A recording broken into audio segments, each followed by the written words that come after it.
Hello, everyone, and happy President's Day. It is Monday, February 19th, and I didn't even realize it was President's Day until one of my clients had said, "Oh, yeah, my son just woke up." And I said, "Oh, there's no school today?" She said, "No, it's President's Day." I think as entrepreneurs, we forget that. And we're like, "Oh, there's a 3-day weekend," because no one told me there was a 3-day weekend. So I just tend to forget. So this could be a really good day since so many people are off work today. They're scrolling through their social media. They're probably sleeping in a little bit. But Patti, what a great day to be talking about balance, to be talking about us as leaders, right? Becoming a better leader. And maybe a lot of people are like, "Oh my gosh, my chest just got tight. She's adding one more thing to my plate. How to become a better leader. I barely have time to get my grocery shopping done, to, get my kids fed." I just remember as a young mom, I used to say, if the human's still alive, you're doing a great job, right? Like, you have to take everything into perspective. But Patti, this is what you do. You're about from chaos to calm, right? Our lives are chaos. And my husband and I actually just had this conversation this morning. I looked at him and I said, "You feel a little overwhelmed. I feel your energy." And I said, "You seem sad. Is something bothering you?" And he said, "I just have a lot on my mind and a lot to do." And I said, "One of the best ways I've found to do that is to get them out of my head, get them on paper, whether it's a to-do list or put them in my calendar. So now I have all these tasks of things I need to do that are kind of weighing me down. It feels like if I think about all the tasks, I just add more spinning plates. I always see my life as spinning plates, right? So if I have more tasks, I'm like, oh my gosh, now I got to spin more plates and more plates and more plates. But if it's not till Wednesday or not till later today or not till tomorrow, I can kind of let it out of my brain and then worry about it or focus on it, not worry about it. I'm not going to say worry because worry is not a good word. Focus on it. So that's how I take the chaos out of my life and create a calm. But Patti Oskvarek is here today. She's an amazing member of our community. I'm so happy that you're here to teach us some nuggets on how do we stop the crazy spinning of plates? How do we go from chaos to calm? This is like your area of expertise of what you do, Patti. So please introduce yourself and let's get into the tips. Hi, everybody. I'm Patti Oskvarek. I'm a leadership and work-life balance coach, Reiki practitioner, and I also have 2 podcasts. And one of my podcasts, like Colleen said, is Exploring Life and Work with Patti from Chaos to Calm. And it's 5 to 7 minutes, sometimes shorter, just for people in leadership positions, managers and supervisors that feel like there's nobody there for them. And that's what I do. I'm there for people in leadership, managers, supervisors that are dealing with chaos all the time and how to help go from chaos to calm.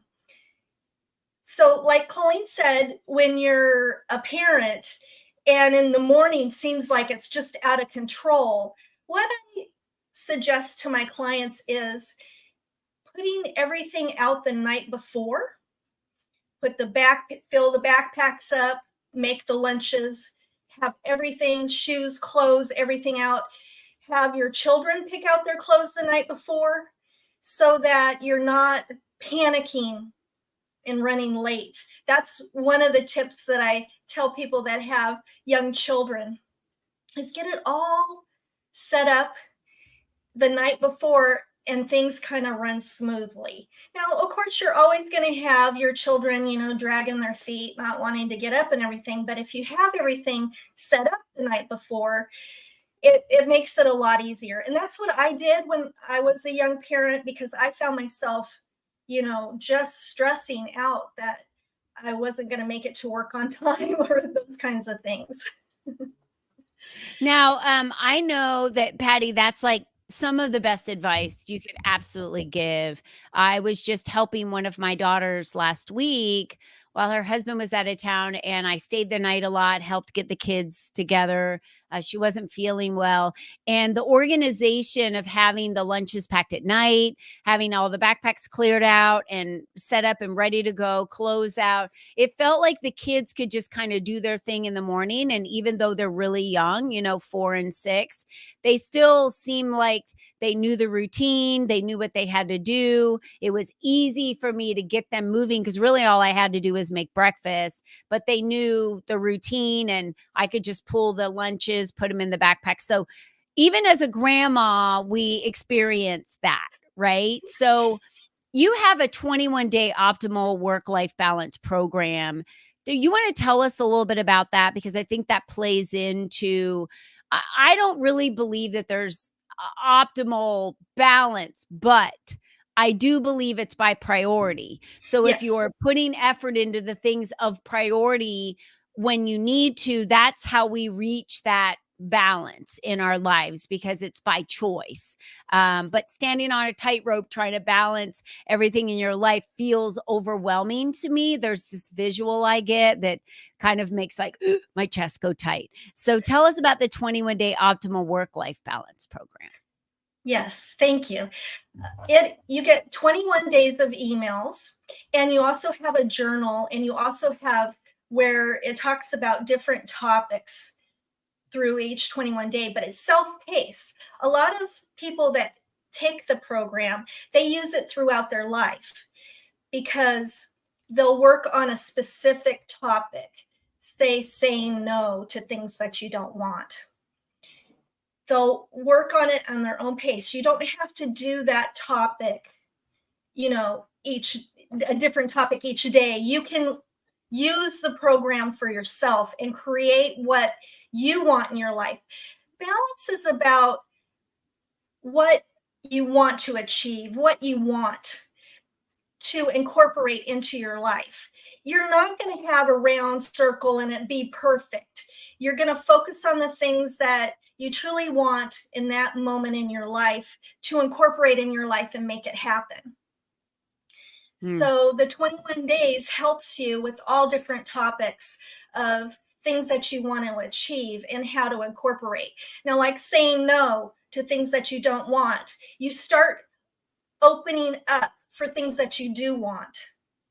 And delegating as a manager or supervisor or leader is very important. A lot of managers and supervisors think they need to do it themselves or be micromanaging and in control. What I found when I was a manager and supervisor is when I delegated, I would give them what I expected. I would meet with them once a week, see how they're doing, give them tips and suggestions if they wanted it. But I also found that they found tips and tricks on how to do it better. And it improved their confidence and gave them something new to learn, and it inspired them. And with encouragement and not micromanaging, you're delegating and giving a task to somebody else to make them better. I love that. Yeah. That's the thing. As a manager and a supervisor, you're not there to micro. As a manager or supervisor, you're there as a servant leader, right? And that being a servant leader means you're there to help others grow, to pull out of them the growth that's needed for them to grow in that position. And really, that autonomy that you create, it should be hands off. You're there for accountability. You're there to help for growth. You're there for guidance. But I would, as much as possible, allow that individual to grow on their own. Now, you did mention that you had a podcast. So you have this Exploring Life and Work with Patti, the Chaos to Calm. You said that's 5 to 10 minutes. They're going to get a little like a 5 to 10 minutes of that one. Yes. And I talk about all kinds of topics in work and in life, and how work and life, they mirror together. And when you're in chaos in your work life, you're also chaos in your personal life.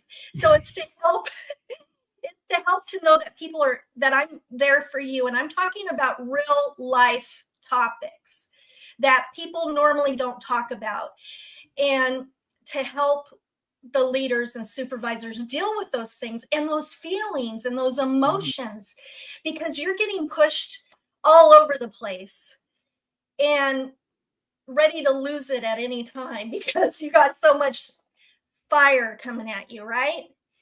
And I Yeah, just give tips and strategies on how to deal with that, to be able to remove that chaos that you're feeling so that you don't take it out on other people. so that can be found on Spotify, and we have that listed below for anyone is interested in watching that on Spotify. So thank you so much, Patti, for that. What would you say is another tip for someone who really wants to become a better leader, but they're finding like it becomes overwhelming to think about becoming a better, a better leader. I think you started with the tips when you were talking about how, being a leader really isn't about micromanaging them. I feel like it's about people skills, getting to know the individuals. What if you just started building more rapport with those you're already managing, or those that are already in your family, or those that are already in your community, that maybe you're a leader on a community board, or a leader over putting an event together. It's not about you doing everything. And I think that's what we think, like, oh, there's no way I could take that on. I would have to do it all. And it's like, no, you're just guiding. You're the guide. Maybe you could say that in some beautiful words. Yes. I feel that being a leader is, you do need to know your employees and getting to know them and their strengths, their weaknesses, and help them succeed. You want them to succeed and grow. And one of the ways that when I was a manager and supervisor, is I would meet weekly for about 15, 20 minutes. And they would come in and talk about anything that they needed to run by me, or what they were struggling with, what they wanted guidance with. And sometimes they would just come in and just tell me what was going on with them. And it built a rapport and it built trust. And if I missed a meeting with them, they would get on my calendar and schedule a meeting because they enjoyed that time. They felt like they were being heard, that they had a voice. And you have to schedule it in with anything. If you want it bad enough, like Colleen, we were talking about getting our nails done, schedule it, book it in advance. Then it's on your calendar and you will do it. And that's the things that I talk about, like going on a vacation. Book it way in advance so that you don't book anything else that stops you from going on a vacation, or going to your son's or daughter's soccer game or something like that. Book it on your calendar so that nobody can book you for that time. Yeah. It's very important to do as a leader, and those are called boundaries. So, Yes. having those boundaries for yourself is so important, because as women, we tend to put everybody else first. That is one of the reasons why we are such phenomenal leaders, is because we have people skills, right? We nurture, we care about others. For anyone out there that's a manager or a leader right now, just focusing on those skills alone and working with Patti, maybe going through her 21-day program, working with her one-on-one. I've been posting Instagram, Twitter, LinkedIn, Facebook, every way you can follow Patti.